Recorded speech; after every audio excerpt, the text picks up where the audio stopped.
உங்க எல்லாரையும் ஒரு எனர்ஜைஸ் பண்ற மாதிரி உண்மையா நடந்த ஒரு கதை ஒன்று சொல்றேன்.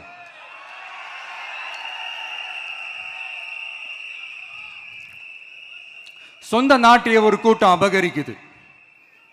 சொந்த நாட்டிலேயே இருக்க முடியாத அளவுக்கு ஒரு நெருக்கடி ஏற்படுது.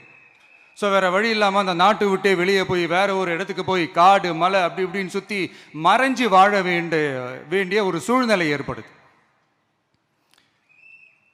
என்னடா இப்படியே ஓடிக்கிட்டு இருக்குமேன்னு சொல்லிட்டு தன்னோட நட்பு சக்திங்க கிட்ட பேசி ஒரு பெரும் படையை திரட்டிக்கிட்டு அதிரடியாக ஒரு போரை நடத்தி அந்த நாட்டையே திருப்ப மீட்டு எடுத்தது யார் தெரியுமா?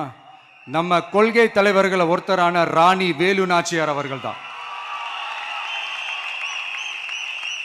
அவங்களுக்கு அந்த நட்பு சக்தியா கூட இருந்து உழைச்சது சின்ன மருது, பெரிய மருது, சையது, கார்கின்னு சொல்லிட்டு அந்த 3 பேரும் தான். ஆங்கிலேயர் படை, ஆற்காட்டு படை மாதிரி அந்த 2 பெரும் படையை அடிச்சு துவம்சம் பண்ணிட்டு அந்த நாட்டையை திருப்பி மீட்டு எடுத்தது வேலு நாச்சியார். அன்னைக்கு இருந்த ஆங்கிலேயர் படை, ஆற்காட்டு படை மாதிரி இன்னைக்கு என்னென்ன படை இருக்குதுன்னு உங்க எல்லாருக்குமே நல்லா தெரியும்.